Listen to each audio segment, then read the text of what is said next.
I've been dreaming in it, a life worth living in it, a life. Selamat pagi dan Kalwedo. Baik, dari ruang podcast Diskominfo Menyapa, kembali lagi kami hadir dalam program Diskominfo Menyapa membahas terkait dengan dana desa. Ya, baik pemirsa, telah hadir di studio Diskominfo Menyapa pagi ini Kepala Dinas PM, PP dan KB Kabupaten Maluku Barat Daya, ya, Bapak Roni Noah. Ya, selamat pagi Pak Kadis. Selamat pagi Pak. Ya, apa kabar Pak? Baik. Iya, baik. Juga telah hadir bersama kami di pagi hari ini narasumber kita, tenaga ahli pemberdayaan masyarakat desa Kabupaten Maluku Barat Daya. Saya menyapa Bapak Tommy Sopakua. Ya, Bapak Tommy, apa kabar? Selamat pagi. Baik, selamat pagi. Iya. Ya, luar biasa. Ya, baik pemirsa, saya langsung saja dengan narasumber pertama kita, Bapak Kadis, Bapak Roni. Ya, pemerintah pusat telah dengan program dana desa mengkucurkan anggaran yang begitu besar kepada desa-desa yang ada di Indonesia. Tidak lepas dari desa-desa yang ada di Kabupaten Maluku Barat Daya. Baik Bapak Kadis, pemberian dana desa oleh pemerintah pusat ini, apa yang melandasi dalam pemberian dana desa melalui program yang dilaksanakan oleh pemerintah pusat diturunkan kepada pemerintah kabupaten kota? Baik, terima kasih Pak Tolet. Sebelum kita menjawab landasan apa yang melandasi pemberian dana desa oleh pemerintah, perlu kita menjelaskan bahwa dana desa itu merupakan dana yang bersumber dari APBN yang diperuntukkan bagi desa dan ditransfer melalui rekening APBD. Dalam Undang-Undang 6 tahun 2014 itu, di situ dinyatakan bahwa pemberian dana desa itu merupakan komitmen negara. Komitmen negara untuk melindungi dan memberdayakan desa. Lewat pemberian dana desa itu, desa diharapkan mampu melaksanakan pembangunan untuk kesejahteraan masyarakat di desa. Tujuan dari pemberian dana desa ini sebenarnya adalah untuk mengatasi kemiskinan yang pertama, kemudian mendorong pembangunan infrastruktur di desa, kemudian lagi tujuan yang berikut adalah untuk mendorong peningkatan swadaya dan gotong royong masyarakat terkait dengan pemberian dana desa itu, karena dana desa itu dikhususkan untuk masyarakat desa itu. Kemudian lewat pemberian dana desa ini oleh pemerintah pusat itu diharapkan dapat meningkatkan pendapatan masyarakat di desa, teristimewa melalui pembentukan BUMDes, badan usaha milik desa yang dapat bergerak di desa untuk membantu memberdayakan masyarakat di desa. Kira-kira seperti itu jawaban Anda. Iya, terima kasih Pak Kadis. Ya, Pak Tony, dalam pemberian dana desa ini hal-hal apa saja yang menjadi pertimbangan dalam pengalokasian anggaran dana desa kepada setiap desa? Ya, terima kasih Pak Tole. Pertama-tama beta sebagai tenaga ahli pendamping desa di Kabupaten Maluku Barat Daya ini mengucapkan apresiasi yang luar biasa kepada Bapak Ibu di Dinas Kominfo, di mana kegiatan seperti ini sangat bermanfaat untuk untuk dapat mendorong pemerintah desa supaya dapat memperhatikan dan melakukan tugas tanggung jawab mereka dalam pengelolaan dana desa. Jadi apresiasi ini diberikan, kita pikir untuk ke depan juga mungkin lewat kegiatan-kegiatan seperti ini bisa disebarkan sebagai media informasi kepada pemerintah desa. Ya, menyangkut hal-hal yang dapat dipertimbangkan untuk pengalokasian dana desa ini sesuai dengan Undang-Undang Desa Nomor 6 Tahun 2014, di mana pada pasal 72 ayat 2 itu dia menetapkan bahwa dana desa bersumber dari APBD yang tadi telah dijelaskan oleh Pak Kadis APBN itu ditetapkan sebesar 10%. Dari kalau keturunan di kabupaten APBD-nya sekian 10% dari APBD itu dialokasikan untuk alokasi dana desa. Ya, bukan dana desa, tapi alokasi dana desa ADD. Nah, juga selain itu ada pertimbangan-pertimbangan keuangan negara, ya, pertimbangan keuangan negara. Kemudian ada pertimbangan pemerataan antar desa.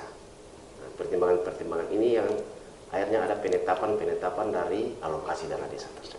Jadi anggaran-anggaran desa ini lalu berdasarkan pertimbangan yang tadi, Ya. setiap desa itu tidak sama pemberian atau pengalokasian dana desa itu.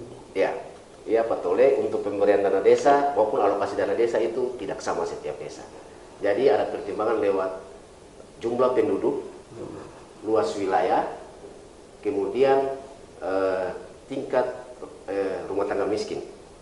Ya, jadi ada pertimbangan-pertimbangan itu sehingga desa A mungkin berbeda alokasinya dengan desa B. Ya, mungkin. Oh ya, baik, terima kasih.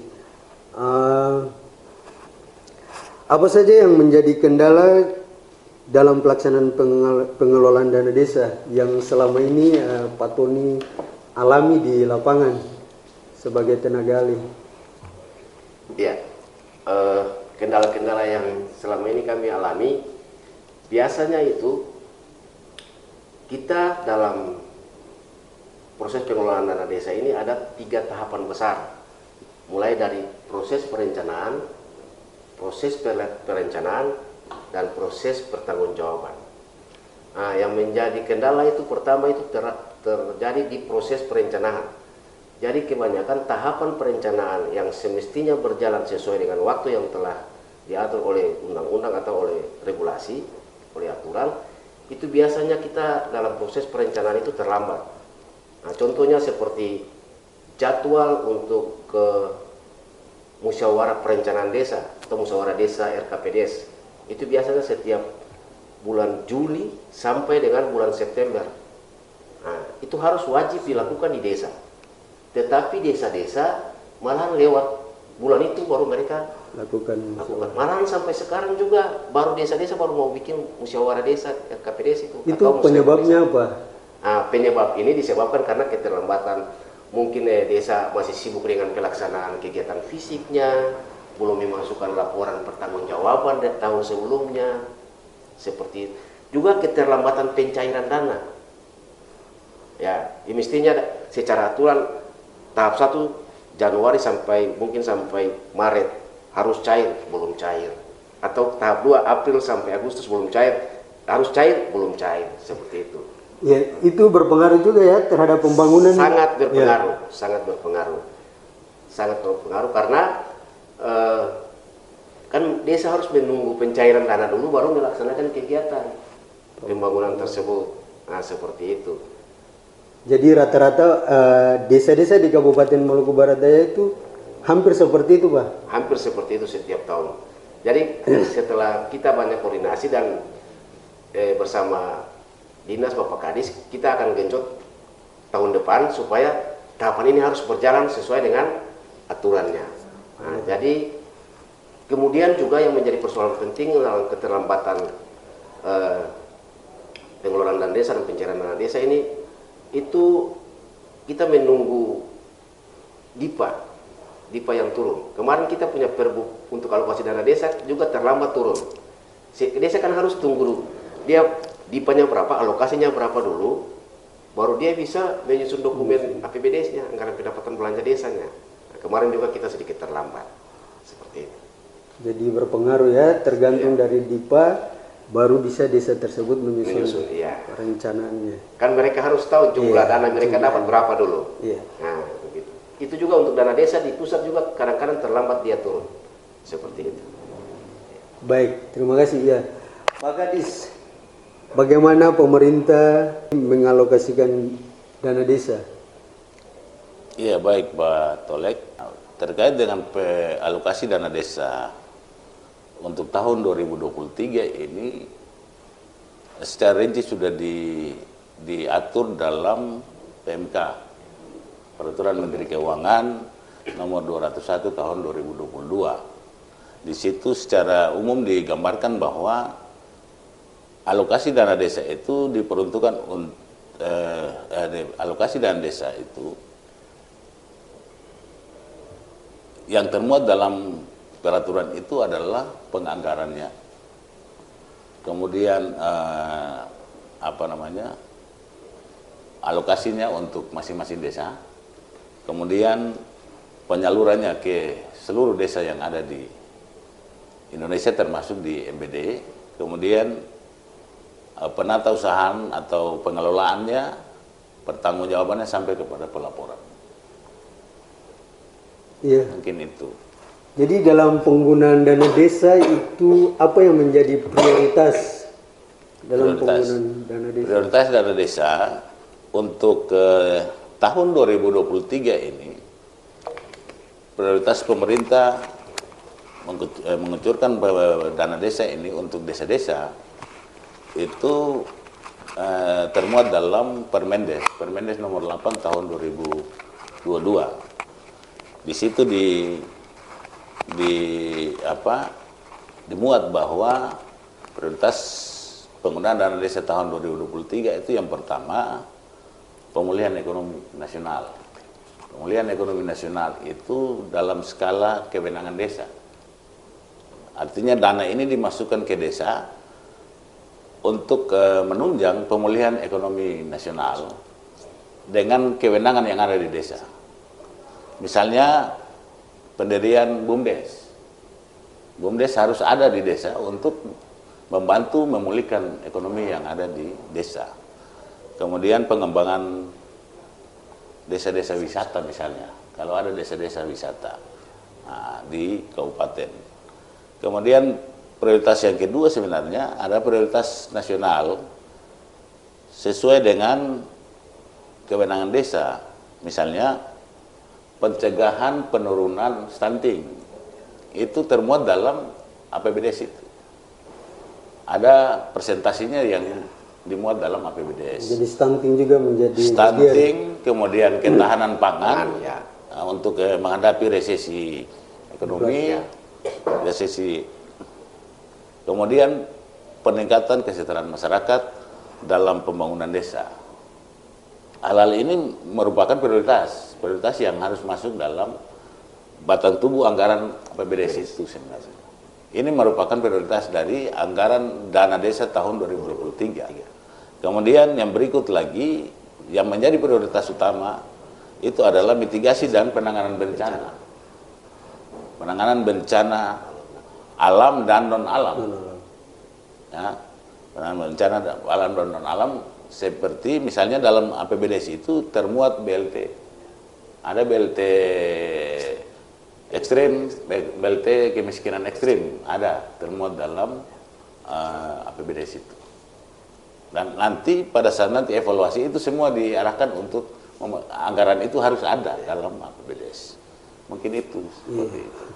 Baik Pak Tony,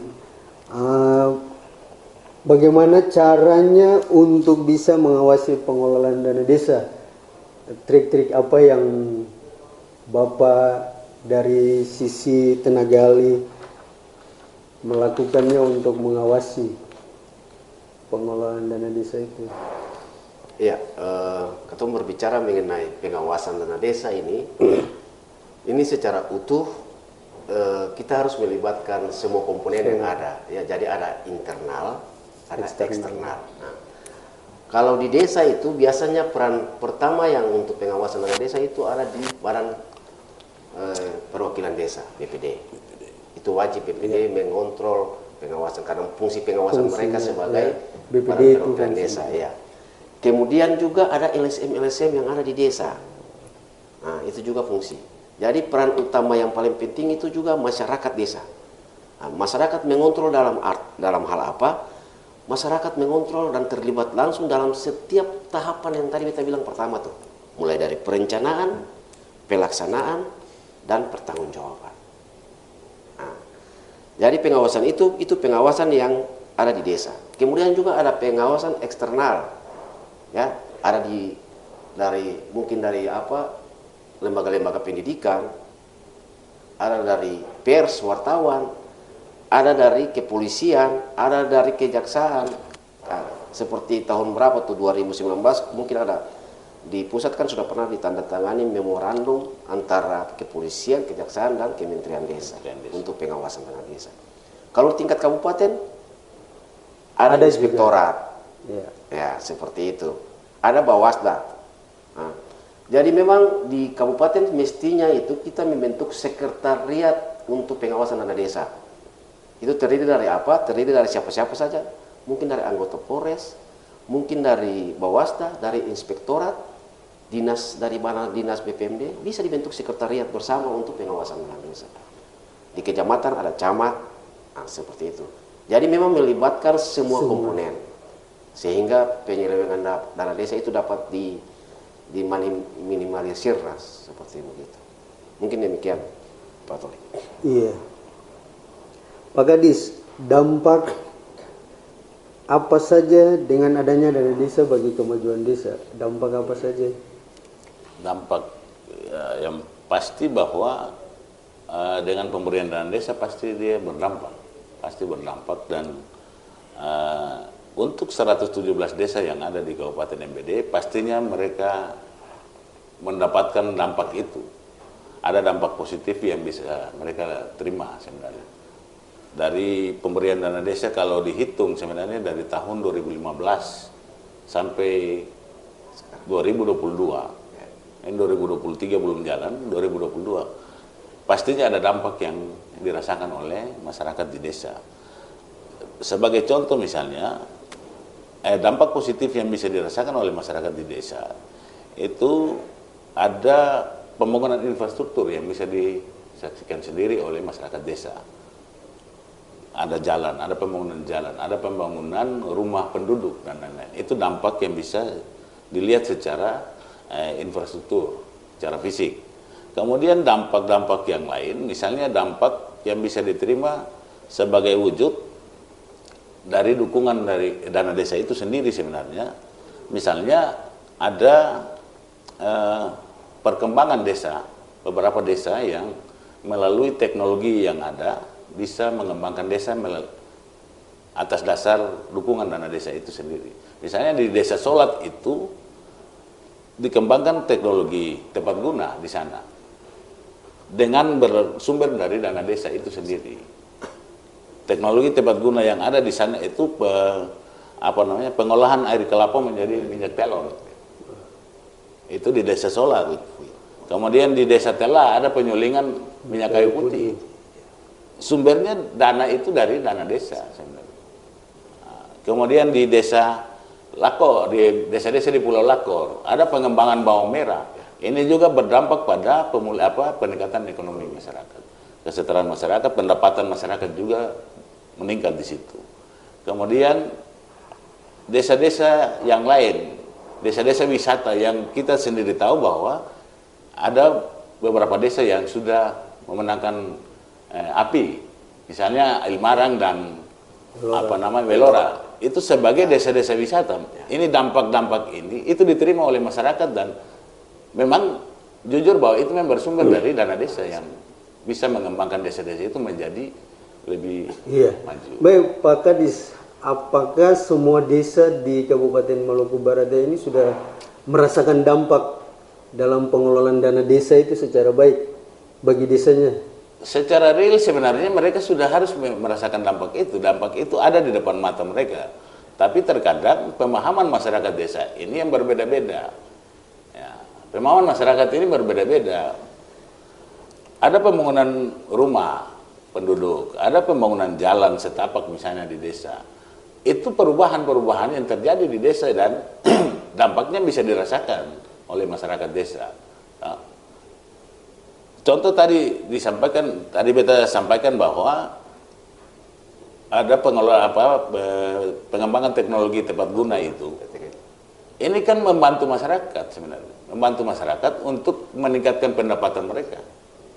Karena potensi-potensi yang ada di desa itu kan misalnya di Solat itu kelapanya banyak, pohon kelapa banyak. Artinya bahwa potensinya cukup besar dan mereka mampu mengembangkan itu. Mampu mengembangkan potensi itu menjadi sesuatu yang bermanfaat bagi mereka. Sekaligus menunjang kesejahteraan mereka sebagai dalam hal pendapatan mereka. Iya. Bisa dijual. Apakah produksi minyak telon itu sudah dipasarkan di kabupaten? Sudah dipasarkan. Sudah secara lokal. Mungkin masih sebatas kabupaten. Nah, masih sebatas kabupaten. Mungkin nanti dikembangkan lagi di lebih luas lagi secara regional dan lain-lain. Ya, luar biasa ya. Iya, Pak Kadis, bagaimana peran masyarakat dalam mencegah terjadinya perilaku korupsi pada penggunaan dana desa? Iya, Pak Tolek, sebenarnya peran masyarakat ini cukup besar sebenarnya. Peran masyarakat untuk memantau, mengoreksi penyelenggaraan pemerintahan di desa, termasuk dalam rangka pencegahan korupsi dan lain-lain. Dinas teknis, dinas DPMD sebenarnya sudah setahu kami sebenarnya, sebelum kami duduk sebagai kepala dinas pun, ini sudah berjalan sebenarnya. Dinas telah mengarahkan dan memerintahkan semua desa itu setelah melakukan evaluasi APBDes dan APBDes itu ditetapkan, maka kembali ke desa, semua program program kegiatan yang menjadi tanggung jawab desa itu yang akan dilaksanakan oleh desa itu harus dipampang dalam bentuk baliho. Harus dipampang dalam bentuk baliho di desa. Iya. Baliho itu termuat program kegiatan dan anggarannya.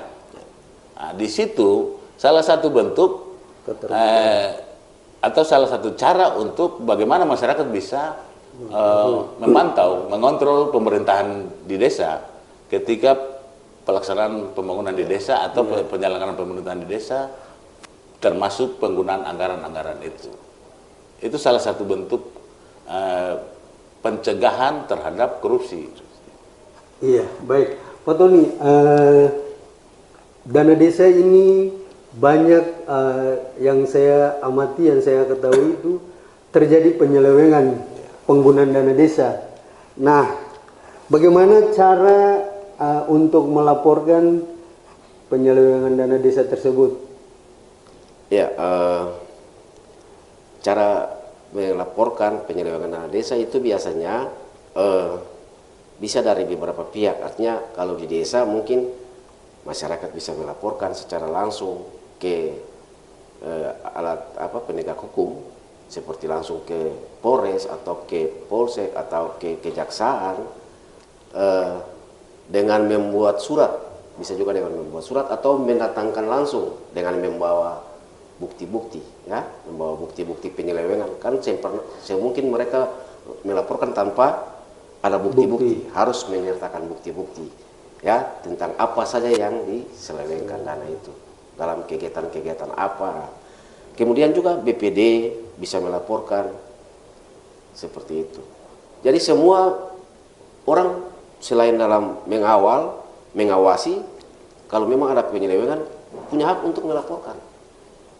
Ya, jadi keterangannya macam saya atas nama masyarakat desa A, nama siapa, KTP, alamat di mana, ya, melaporkan kronologisnya, menulis kronologisnya penyelewengan, kemudian bukti-buktinya, saya langsung mendapat atau menyurat ke Polsek atau langsung ke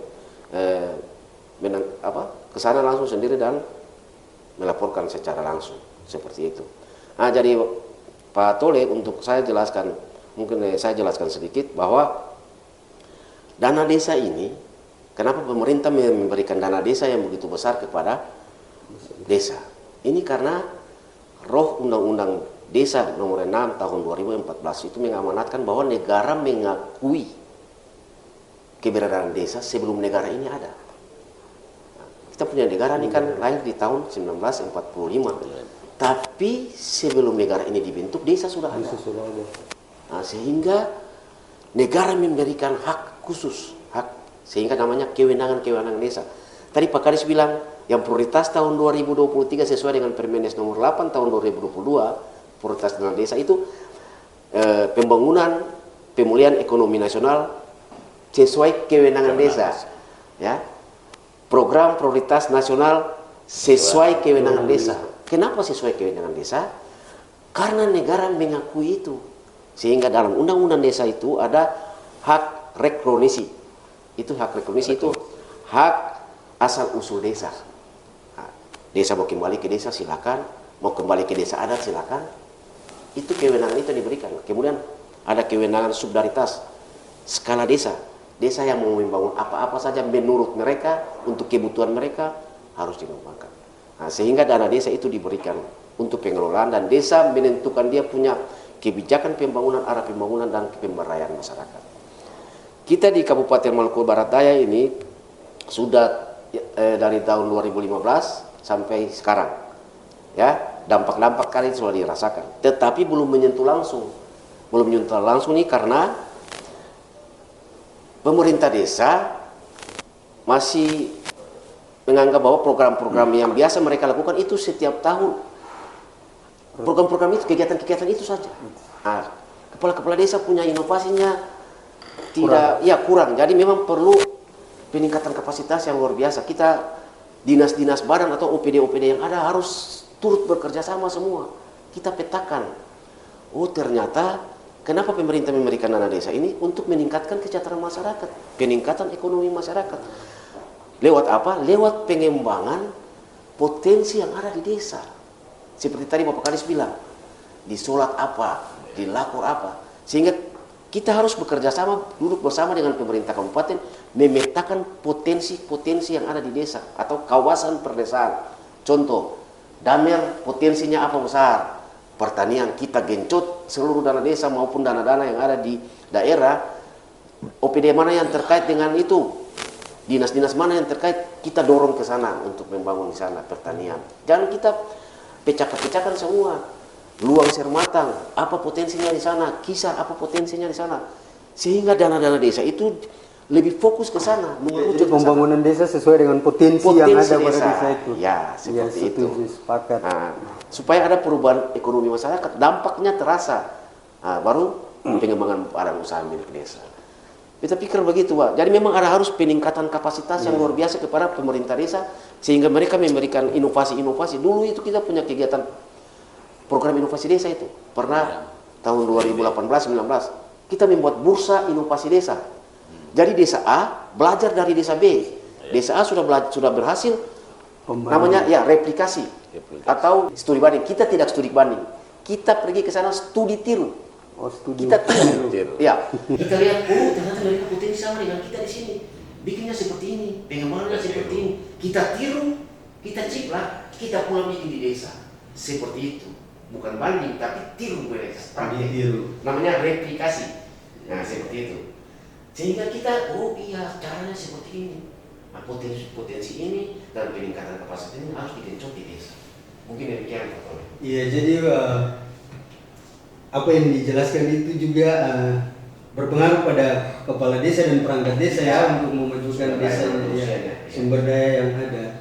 Ya, baik Pak Kadis, tadi dijelaskan bahwa dari tahun 2015 ya sampai sekarang sudah berapa banyak desa menurut Bapak yang mengalami perkembangan, kemajuan sampai di tahun ini?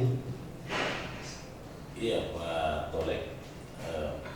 Sebenarnya ini merupakan harapan dari pemerintah daerah sebenarnya dengan pemberian dana desa sejak tahun 2015 sampai sekarang 2022 itu mestinya ada perubahan. Banyak perubahan yang harus terjadi di desa terkait dengan perkembangan desa itu sendiri sebenarnya. kurang lebih data sementara sebenarnya saya sendiri tidak menghafal sebenarnya. Saya tidak menghafal berapa desa yang menjadi desa tertinggal, berapa desa yang masih desa berkembang, dan berapa desa yang sudah menjadi desa mandiri, desa maju dan mandiri. Ya. Tetapi harapan ketong sebenarnya dengan pemberian dana desa sejak tahun 2015 sampai hari ini, 117 desa itu mestinya sudah ada perubahan, sudah ada perkembangan-perkembangan. Dari desa tertinggal yang tadinya masih desa tertinggal, itu sudah berangsur-angsur tingkat statusnya mulai meningkat ke desa berkembang. Kemudian dari desa berkembang misalnya secara perlahan-lahan melalui pemberian dana desa dengan pengelolaan yang baik di desa, maka dia akan meningkatkan statusnya menjadi desa maju dan desa atau mandiri. Ya, kurang lebih ada yang beta sempat mencatat ada kurang lebih ada 5 atau 6 desa yang sudah dikategorikan sesuai data IDM yang ada. 10 sekarang. 10 desa maju di Kabupaten MBD. Kemarin baru kita dapat data itu dari tenaga ahli. Ternyata bahwa ada kurang lebih ada 10 desa di Kabupaten MBD yang sudah dikategorikan sebagai desa maju. Iya, 10 desa. Pasti saya juga masyarakat ingin tahu kira-kira 10 desa apa saja itu yang sudah masuk dalam kategori desa maju. Ada datanya. Ya, untuk Pak Tole, untuk desa maju di MBD ini sebelum tahun sebelumnya itu baru 4 desa maju, dia naik jadi 6, terakhir ini sudah 10. Itu kalau di Kisar itu Wonreli, kemudian di Letimualakor ini ada desa Tutukei, kemudian Wakarleli, kalau di Lakor itu Letoda, kemudian Tepa, Tepa, Lawawang ini di Marsela, Latalola Besar, Tombra, Kota Lama. Kalau di Babar Timur, Leturung. Kalau Babar Barat tadi Tepa dan Kaiwatu. Dan Kaiwatu. Jadi kalau ketun di MBD ini untuk itu namanya indeks desa membangun. Ya, kita setiap tahun kita pemutakhiran data IDM, indeks desa membangun. Dulu waktu 2015 itu sangat banyak desa, tidak ada desa maju. Desa berkembang hanya 1-2 desa, sisanya itu desa sangat tertinggal dan tertinggal. Tapi sampai sekarang lewat dana desa kita tidak punya desa sangat tertinggal lagi, sudah tidak ada. Hanya desa tertinggal, berkembang dan maju. Kita belum mencapai desa mandiri. Standarnya itu apa Pak? Standarnya itu kita ukur dari ada 3 dimensi besar, 3 kategori besar, yaitu ketahanan ekonomi, mengukur tingkat ekonomi masyarakat, ketahanan, kemudian ketahanan sosial, mengukur tingkat pendidikan dan kesehatan, dan kemudian ketahanan ekologi atau lingkungan hidup, bagaimana masyarakat tanggap terhadap bencana alam atau perubahan-perubahan alam. Nah, ketahanan ini kita rata-rata setelah kita melihat hasil indeks desa membangun itu, ketahanan kita lemah ada di ketahanan ekonomi. Nah, masyarakat bilang seperti desa di Pulau-Pulau Sermatang atau Luang Barat, Luang Timur, dulu itu masih tertinggal. Padahal kita tahu bahwa di sana penghasilannya rumput laut, ikan lumayan. Memang masyarakat dapat uang. Seperti juga di Damer, waktu musim panen duitnya banyak. Tetapi saat panen saja, musiman, habis panen masyarakat susah lagi. Nah, karena mereka punya ketahanan ekonominya tidak ada. Mestinya kan ada bank di situ, mereka harus menabung, tapi mereka dapat uang banyak, mereka langsung pakai habis. Jadi kalau kita hitung per tahun, ketahanan ekonominya tidak ada. Nah, ini sehingga lewat dana desa ini kita lebih fokus, kita harus perencanaannya kita lihat dari indeks desa membangun, status desanya, kelemahannya di mana. Oh, kita lihat ternyata kelemahannya di ketahanan ekonomi. kita genjot ketahanan ekonomi lewat apa? Lewat usaha-usaha masyarakat yang tadi saya bilang, pengembangan potensi-potensi masyarakat, pendirian BUMDes, pengembangan desa wisata mungkin, atau potensi sesuai dengan potensi masing-masing supaya menggenjot ketahanan ekonomi itu dia bisa naik. Kalau nilai ketahanannya naik, maka pasti dia akan keluar dari desa tertinggal tersebut. Dia berada di desa berkembang dan desa maju. Karena kalau kita berbicara tentang hal kesejahteraan ini, kita bicara tentang pengembangan ekonomi secara umum. Mungkin demikian sementara. Iya, baik. Ya, harapan dari Bapak berdua, dari Pak Kadis dan Pak Tony, kedepannya seperti apa untuk dana desa atau untuk kemajuan desa dalam pengelolaan dana desa untuk kesejahteraan bersama di desa. Pak Tony? Ya, harapan saya ke depan kita khususnya di Kabupaten Maluku Barat Daya ini untuk pengelolaan dana desa dalam rangka memajukan masyarakat desa dan kesejahteraan masyarakat desa, kita tidak bisa berjalan sendiri-sendiri. Ya, pendamping desa tidak bisa berjalan sendiri, pemerintah desa tidak bisa berjalan sendiri, pemerintah daerah tidak bisa berjalan sendiri, atau pemerintah kecamatan. Kita harus bersatu. Fungsi-fungsi kita masing-masing, istilahnya begini, kita menyerang desa, OPD menyerang desa, pendamping menyerang desa, ya, OPD teknis terkait menyerang desa, sesuai dengan potensi yang tadi. Bila perlu OPD membuat desa asuh, desa dampingan. Ya, contoh macam Damer, dinas mana yang punya kompeten besar dalam pengelolaan potensi lokal atau potensi kawasan perdesaan, di situ. Berarti ada dinas pertaniannya, ya, perkebunannya atau kehutanannya, kita genjot dinas itu, fungsi di situ untuk pengembangan. Kemudian mungkin luang perikanannya, dinas terkait langsung bila perlu jadi bapak angkat gitu, nah, supaya mereka fokus dengan program-program ke situ. Lalu kita bisa melibatkan penelitian dari Unpad untuk pengembangan lebih besar. Kemudian kita peluang-peluang kita cari pasar dari dinas-dinas terkait, ya, buka produk-produk masyarakat yang memang sudah siap lalu mau dipasarkan, kita cari peluang pasar, dunia usahanya kita kembangkan, ya, jadi melibatkan semua komponen yang ada, ya. Tidak bisa kita berjalan sendiri-sendiri. Selama ini ego-ego itu masih ada, berjalan sendiri-sendiri. Tapi kalau kita bersatu lalu kita sama-sama menyerang desa, kata kasarnya begitu, Pak Tole, pasti kita pikir ya ada perubahan yang luar biasa. Sehingga desa juga, Bapak Kepala Desa itu berpikir, pemerintah desa berpikir mereka tidak sendiri, tidak berpikir sendiri, tapi lewat seluruh bantuan kita sama-sama bisa mengembangkan potensi yang ada. Kita pikir dari situ baru kita akan berubah. Apalagi kita ini kan keterbatasan luar biasa karena daerah perbatasan, ya. Selain sumber daya terbatas, informasi komunikasi terbatas, transportasi terbatas. Nah, lewat keterbatasan ini kita tidak bisa tidur. Selama ini kan kita tidur paling panjang ini. Nah, kita bangun dan kita sama-sama berusaha. Nah, kemudahan sudah banyak. Sampai sekarang untuk ini Pak Tol, beta tambah sedikit.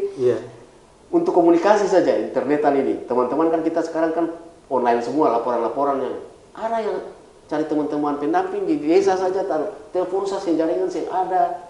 Tapi syukur beberapa tahun terakhir ini luar biasa Bapak. Mungkin peran dari Bapak Komuninfo di sini luar biasa. Jaringan sudah mulai bagus ini internetannya. Di semua kecamatan sudah ada Pak. Iya, maksudnya di desa Pak, di desa. Oh ya, desa juga. Semua desa. Karena teman-teman alasan terlambat itu laporan-laporan karena loadingnya lama apa segala macam. Mungkin demikian itu Pak. Oh iya, baik. Pak Kadis sendiri? Iya Pak Tolek, apa yang dijelaskan oleh Pak Tony tadi itu benar. Itu merupakan masalah-masalah yang perlu dibenahi lagi di desa sebenarnya terkait dengan untuk pencapaian harapan-harapan yang akan terjadi dengan pemberian dana desa ini sebenarnya tenaga pendamping dan sebagainya untuk peningkatan ekonomi di desa. Tapi sebenarnya perlu diingat juga bahwa kita masyarakat MBD ini terutama di desa sebenarnya masalah yang cukup krusial yang perlu kita tangani sebenarnya. Dan tahun-tahun kemarin mungkin ada kegiatan-kegiatan terkait dengan peningkatan kapasitas aparat pemerintahan di desa. Nah, ini juga sangat mempengaruhi sebenarnya. Ekonomi bisa bertambah, potensi kita ada banyak misalnya. Nah, tapi pemahaman kita terhadap bagaimana mengelola ini yang agak sulit. Nah, sangat minim. Nah, sehingga butuh ada pelatihan, ada pendampingan terhadap perangkat desa yang ada. Karena tidak semua perangkat desa di desa-desa yang ada di MBD ini juga punya kemampuan yang sama. Tidak semua. Kepala desanya bagus, tapi perangkatnya tidak kuat, juga percuma. Itu percuma. Dia mampunya bikin apa juga. Kalau Ya, jadi ada peran yang diambil oleh dinas. Harus ada, tadi kolaborasi sebenarnya, harus ada kolaborasi. Tenaga pendamping ada di desa cukup membantu, itu sangat membantu untuk sedikit banyaknya memberikan juga pemahaman kepada kapasitas ya. Secara kapasitas memang tenaga pendamping ini ya punya latar belakang pendidikan yang cukup. Nah, dia membantu pemerintah desa, perangkat desa untuk memberikan pemahaman bagaimana pengelolaan dana desa itu yang baik untuk manfaatnya. Kemudian tanggung jawab pemerintah daerah ini juga termasuk dinas teknis, dinas DPMD untuk mengadakan pelatihan-pelatihan kepada aparat pemerintah desa sebenarnya. Tahun-tahun kemarin itu ada ada pelatihan-pelatihan. Iya. Tapi mungkin tahun ini yang ada. Oh, tidak ada tahun ini. Tapi kita kemarin kita hasil evaluasi bersama dengan tim evaluasi kabupaten. Kalau memang kabupaten tidak anggarkan untuk pelatihan, kita pakai dana desa dianggarkan lewat desa. Karena memang tahun ini memang ada banyak kepala desa yang baru maupun DPD baru, perangkat baru. Jadi memang harus ada pelatihan peningkatan kapasitas supaya mereka memahami tupoksinya juga. Seperti itu, Pak Tony. Baik. Iya. Terima kasih Pak Tony dan Pak Roni sudah boleh hadir di studio Diskominfo Menyapa dalam bincang-bincang bersama di hari ini. Semoga apa yang kita bincang-bincangkan di saat ini bisa bermanfaat bagi masyarakat desa yang ada di Kabupaten Maluku Barat Daya untuk mengelola dana desa secara baik, akuntabel, dan untuk bisa mensejahterakan masyarakat di desa tersebut. Selamat pagi dan kalwedo. Terima kasih. I've been dreaming, seeing it, a life worth living. I've been dreaming, seeing it, a life worth living.